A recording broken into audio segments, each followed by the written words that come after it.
This morning's message is a little bit of a different question, but it's still a very relevant and a powerful, powerful question that Jesus asked. And it's, where is your faith?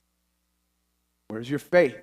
And my goal this morning as a communicator to you guys is that when you leave here, that you could, before you leave, you could experience a life-changing presence of a living God.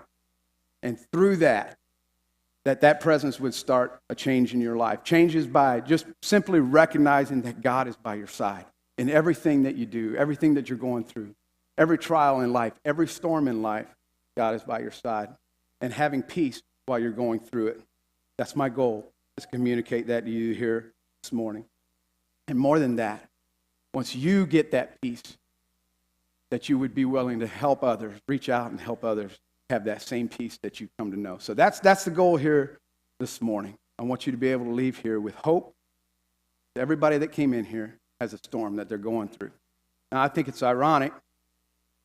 Not ironic, I know, but it's interesting to me that these messages were put into place a couple months ago already, and we've been working our way towards it. And then last weekend, we had Hurricane Irma go through down in Florida. And for most of us here, we have relatives or some type of connection to people we know really well in the Sarasota, Bradenton area. And so we took a moment out last week and prayed.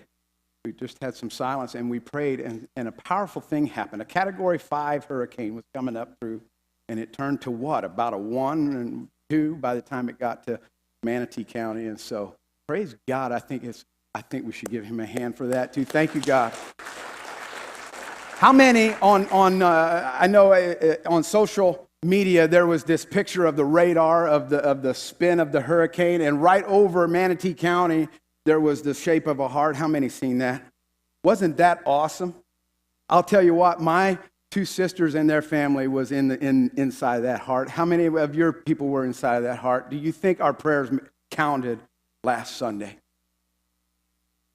as the storm was brewing? Wow. Okay, sorry. But what I want to touch on this morning, you guys got to follow me close, because I'm going to talk a little bit in riddles at the beginning of this. It might not make sense, or it might seem like, oh my word, where's he going with this? But you got to hang in there.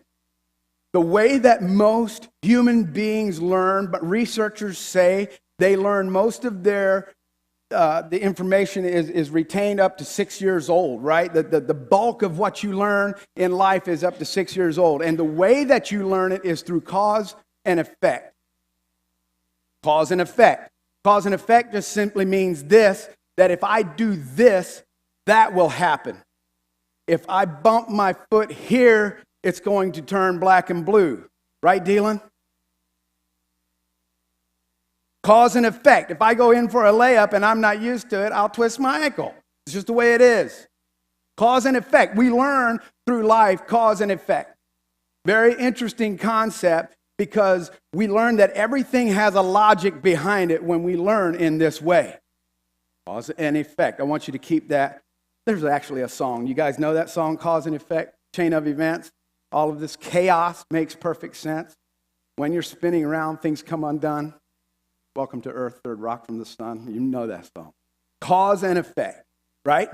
It's a term that gets used a lot in schoolrooms. We learn it's logic. The knowledge that we learn things by, it's because of this that this happens. Science is really big on this. It's this little atom produces into this molecule, and that's how we came about, right? I don't agree with that. But that term, cause and effect, there is a group of people who totally resist that. And if you're on Facebook, you can find those people on Fail Army compilations. You ever watch Fail Army? They don't understand what cause and effect means. They will get on the roof and jump into a pool or a trampoline. Usually these videos have a skateboard involved. They have a pool involved. A trampoline is most times involved. You guys know what I'm talking about. And they epically fail. They don't understand cause and effect. They've thrown the cause and effect rule system out the window, and they do whatever they want. I've never been involved in that, but I remember so well when we used to jump off the roof into the pool. You remember that, Donnie? Not me, but you guys did it. What were we thinking? What did you expect to happen? Something bad is going to happen. If you see anybody over 60 getting up on a table to dance at a reception, what do you think is going to happen? Right? You guys know what I'm talking about. Cause and effect. Cause and effect. Back in 1982, I watched this video, and I was 6 years old at the time. How many remember where the guy, you got to be older than me, okay? But he took 42 helium balloons, filled the weather balloons, he strapped himself into a lawn chair, and he put all these balloons. You remember that, Freeman? Cause and effect. Do you know what all happened on that trip? Let me explain it to you. So he decides it's a great idea to put 42 big weather balloons together, tie them all together. He's going to strap them to a lawn chair. Then he's going to strap himself into a lawn chair, and he's just going to float. There's 3 things that he took with him. He took a camera, he took a BB gun, and he took beer. That one is pretty much essential if you're going to do something that crazy. I shouldn't tolerate that, but maybe it is essential to take that along. But he took those 3 items with him. He was wearing glasses, so he didn't think that was a carry-on item, right? But as he was getting strapped into this contraption, you can watch it on YouTube. I challenge you to do it. As he was getting strapped into this thing, he had a cable tied down to his Jeep. The cable came loose, and he went up, and he had a CB, and he was talking back to his girlfriend or his wife. He loses his glasses. He can't see, okay? He starts to shoot the BB gun to try to kill the balloons, and he loses his BB gun. The BB gun falls. Now, cause and effect. This is all a chain of events of crazy things that he ends up going up to 16,000 feet. 16,000 feet. And through that, he floats over into airport territory, which is a federal offense, okay? So he gets nailed for that. And as he eventually comes down, he gets caught up into electrical wires. And part of LA was without power for 23 minutes. Welcome to Earth, third rock from the sun. Didn't learn a thing, I guess. I thought it was kind of interesting. That's a major, major way of throwing cause and effect out the window. But that's how we learn, right? He'll never do that again. I promise you. Most of us here, I would trust to say, are fully engaged with that principle of cause and effect, and we would never try anything like that. We understand and we have logical thinking. But as Christians, we are introduced to this concept of faith. And it's interesting to me, by default, we learn that faith is now a spiritual thing, and all knowledge and all education and all things that we learn in life have logic to them, but faith doesn't. For the most part, we feel like as Christians, faith is not logic because we're believing in something that is unseen. Having belief in something that you can't see is faith, am I right? So we get introduced at an older age then, beyond kids, we start thinking, we have to believe, we have to have faith.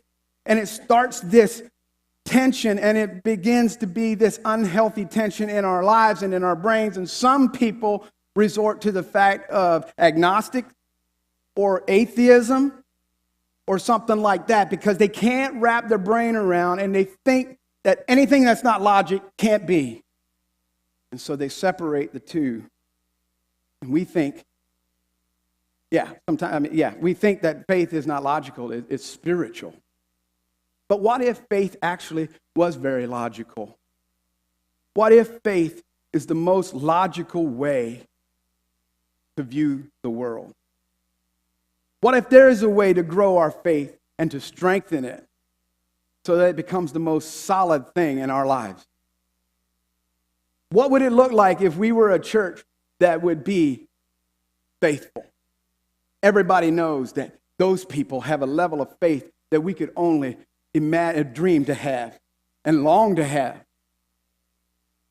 What if our faith in Jesus and trust in Jesus was so strong that nothing could threaten it? What if we would believe in Jesus so much that whatever he asks us to do, we would do it without questioning it? I believe Jesus wants us in that place. The story that I want to give you guys today, I want you to turn your Bibles to Luke chapter 8. The Bible story that I want to talk to you about today, where Jesus actually says the question, where is your faith? It's an example of Jesus taking his disciples to a place where they experience faith. Luke chapter 8, starting in verse 22. One day, Jesus said to his disciples, let's go over to the other side of the lake. So they got in a boat and set out. The first thing I want to point out to you is, who said what? Who said that to the disciples? Who said it? And what did he say? Let's go over to the other side of the lake. As they sailed, verse 23, he fell asleep. Excuse me, who fell asleep? Jesus did, right? A squall came down. Now, for you that don't know what a squall is, that is turbulence. That's a storm. That's a wind. That might be an Irma or a Harvey or something like that came down onto the lake. So that the boat was being swamped and they were in great danger. In other words, the water was coming in over the sides of the boat. This wasn't 3-foot waves. This was a major, major storm bringing water onto the boat. These guys were in great danger. And today, Jesus is going to strengthen their faith, as he does for all of us. The number one thing I want you to take away from here today is sometimes Jesus leads us into storms. Sometimes he leads us into storms. Don't lose heart. There is a way out. But sometimes he does lead us into storms. The same way he led his disciples into the storm. And as I study this and the reasons why he would take his disciples into a storm, why would he do that? Here his disciples, they were all in this boat in the middle of the lake. They find themselves in a very destructive, potentially destructive, and a very dangerous situation. It's an unpredictable situation. Their lives are at risk. They're threatened. Their lives are threatened. And the last group of people that you would expect to see is Jesus followers being led by Jesus in the middle of a storm. Right? You would think Jesus knows everything. He knows the storm's going to be there. He knows what time it's going to hit. Why would he not walk out around the lake? Historians say it's about a 7-mile stretch from where he was at and where he wanted to go. Why wouldn't he walk out around?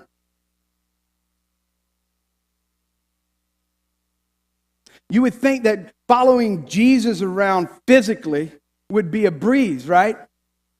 He would always take the shortcut. He would always be on top of things and not lead you into a dangerous situation. But the truth is, sometimes he will lead us into storms. We all have storms in our lives. You know what? There's a storm going on east of us here this morning. We talked about it earlier. We prayed for that situation. And there's nobody that gets in the middle of a storm like that, or none of us sitting here that get into our storms, and whether it doesn't matter what storm it is, we don't get into the middle of a storm and say, yay, this was great, this is fun. Now, the Weather Channel had the guy fishing down there in Florida. He was having fun during the hurricane. Did you get? I just thought it was sort of humorous that he was out there fishing and he was just, I know he wasn't catching anything, but he was just trying to make a point. It's not as bad as the media made it out to be. But it was a bad storm. But we don't have fun in storms. How do we find comfort in the storm? When we look to our left, to our right, and we know that Jesus is there and that he's guiding us. That's the only comfort we get through a storm. But Jesus told his disciples, get in the boat and let's go out in the middle of this lake. Why would he do that? He was going to show them something that he had never shown them before. Now, you say, well, they've seen it all. You're right. A lot of things had happened up to that point. They had seen Jesus heal sick people, lay hands on them and heal sick people. They had seen Jesus forgive people's sins and tell them to go sin no more. They had seen that. They had seen Jesus speak to dead people and have them raised from the dead. They had seen that. They witnessed that. But see, now he was going to show them that even the waves and the wind obey his voice. We sang that song this morning, It Is Well, and I'll probably ask Josh to close the service with that song. The wind and the waves, listen to him. He had power over the winds and the waves, not just sick, not just dead people, not just sins, but the winds and the waves. So he had a purpose for leading them into the storm, and he has the same purpose for us today when we get into these storms of life. And in verse 24, Luke chapter 8, verse 24, follow with me. The disciples went in and they woke him and saying, Master, Master, we're going to drown. He got up, rebuked the wind and the raging waters. The storm subsided and all was calm. Point number 2 I want you to take home with you today is you can call to Jesus out of the storm. Jesus leads you into a storm. You can also call to Jesus in the middle of a storm. And I want you to take your minds and I want you to do an imagination of what was going on that boat. Okay?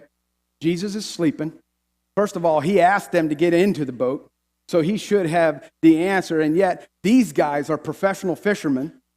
Okay? Their dad was a fisherman. They've been a fisherman all their life. Their grandpa was probably a fisherman. These guys, they knew that lake inside and out. They knew boating inside and out. And they knew weather probably just about as good as we do today, maybe better because we don't seem to get it right on our end of on our weather maps, right?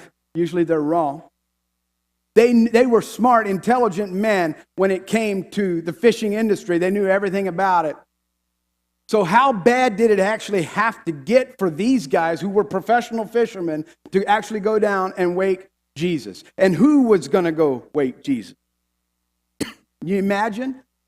The debate between the guys, the storm is raging, there's water coming into the boat, and they're like, hey, why don't you go wake Jesus? No, you go wake him. We don't want to upset him. He's the Son of God. He's laying downstairs sleeping.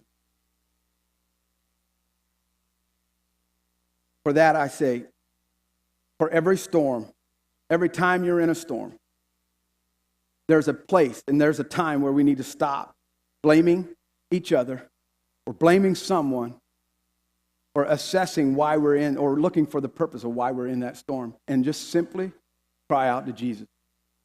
It's that simple. Wake him. Talk to him. Tell him what you need. There's times that we need help. We need to be humble enough that we can talk to Jesus. Say, Jesus, you know what? This one's too big for me. I'm a professional at life, if you think you are. I've done this before. I've been through this thing before. I need your help. He wants to help us. Verse 25, Jesus says, in red in my Bible, it says, where is your faith? He asked his disciples. In fear and amazement, they asked one another, who is this? He commands even the winds and the water, and they obey him. Now I want you to think again. Imagine what just happened. These guys are professional fishermen. They're grown men. They're not supposed to be scared. I think this storm was something they had never seen before. Jesus says to them, where's your faith? I believe what Jesus was giving them that day and what I want you guys to get to is change your perspective. He changed their perspective of storm. The disciples were afraid for their life. That's why they woke him. What was the reason? Why were they afraid for their life? The reason the disciples feared their present was because of their past experience. And I say that very gently this morning. I think of the prayer we just had for Arlen and Shar as they go minister. And I think of that, how we've been working with it. This has been going on for 23 years. I have a brother who's been addicted to drugs He got his first drug charge when I was 3. And we keep saying, well, you know what? Maybe he'll never change. Because we keep going back to our past experience. But I'm telling you, once Jesus crawls into the boat with you, there's a change. There's a variable that is between the cause and effect. Remember cause and effect? Cause is if I do this, that will happen. And that is true throughout life. It's a logical thing that happens in life unless a variable happens. You understand what I'm saying? If you do something over and over and over and the same result over and over and over, the only way that cause and effect, the effect can change from that cause is if there's a variable in your life. And that's if Jesus was their variable. They've been through all these storms before. They're thinking about the past and they're scared. Rightfully so. They had every right to be scared. You know what? You have every right to be scared. You have every right to fear every morning you get up if you don't have Jesus in your life. If you don't have Jesus in your boat, you don't have anybody you can call out to, I'd be scared too. He wants to help you. He wants to. He wants you to change your perspective of your storms. And he says, where's your faith? It can be in me. The disciples are like, they've seen this all happen before. Maybe one of them lost their dad to a storm like that. Maybe their grandpa. And many of us, we fear that for the same reasons. The past. Things that happen to our friend. Maybe we've seen marriages that this thing happened. And we know that cause that made that marriage bad ends up in divorce. Or maybe it's a financial problem. We know that cause has ended up in bankruptcy before. But I'm telling you, when you put the variable of Jesus in there, it can all change. It doesn't have to turn out the way that you think it's going to. It doesn't always have to have the same ending. We've seen that last weekend. I watched Irma closer than I watched most storms because I seen what was going to happen. And I lived in 1989. I was 12 years old, and I lived through Hugo. And I made a vow. My mom was in Ohio, and my dad stayed and wrote it out. And we were inland far enough that it shouldn't have been a big deal. But for 12 years old, I'm still scarred. But as I watched this storm develop down in the Caribbean, and as I watched Irma come up through, I called my sister and I said, what's wrong with you guys? Board your house up and come live with us. It would have been a good excuse to have her come stay with us. But get out of there. How many felt that way? Why? Because we've seen devastation before. You just seen Harvey dump 25 inches of rain or however many inches of rain it was on Texas. And what if that happens in Florida? What if that happens? The fear of that. You know what I'm talking about? Like you have this anticipation like, oh, they're not going to make it. And I caught myself fearing and fearing and fearing. And every day, I mean, when it got to Friday morning, I'm like, my one sister was out of town, and I was like, well, I don't have to worry about her. And don't you know, she flew in on Friday morning to ride the storm out with their kids. Like, have you lost your ever-loving mind? Why would you do that? I had fear in my heart because of the past. Not every storm's the same. Not every storm's going to turn out the same. There's a variable. And you know what? I learned. Last Sunday we prayed as that storm was going through there, and God spared them of almost, that they didn't have any damage. None. In fact, where they were staying at my one sister's house, they never lost power. God good? See, the variable there is Jesus. We trusted in him. You guys stand with me. My challenge to you this morning is Jesus is there. He's in the boat with you. If you're a Christian, Jesus is in the boat with you. He came, God gave him as a form of the Holy Spirit. He can guide us. He can direct us into every path of life, into every storm. If you're not a Christian here this morning, I pray that you don't leave this place without accepting him. He's the variable that will change the effect from the cause. And he is a necessary variable to have in your life. Don't leave here without him.